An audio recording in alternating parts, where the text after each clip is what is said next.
Fa una setmana, les assemblees d'estudiants de l'Autònoma van acordar la congelació de les ocupacions.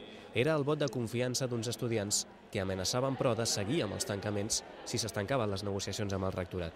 Com així ha passat, i per això, la nova ocupació avui de la Facultat de Ciències.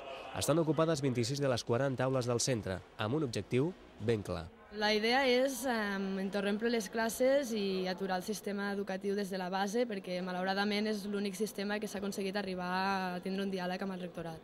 Sí, la idea és de forma progressiva anar guanyant forces a poc i que cada dia la gent estigui més conscienciada del que hi ha avui en dia aquí a les universitats. Des de primera hora els piquets han passat aula per aula, espais que s'han convertit en un escenari de retrets mutus.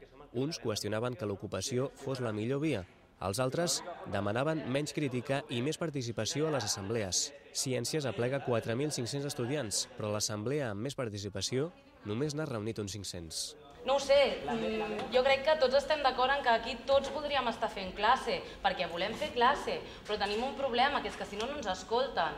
Llavors, què fem? Creem aquest espai en què aturem acadèmicament la facultat i aprofitem per formar-nos sobre Bolonya i sobre tots els altres aspectes i, a més, som una mesura de pressió de cara a les negociacions que s'estan fent. En aquest xoc de dos drets, el de manifestació i el de fer classe, l'Assemblea proposa alternatives per no perdre el ritme docent. Una de les alternatives que hem proposat per tal que aquest impacte no sigui tan dur és un mercat d'intercanvi de punts.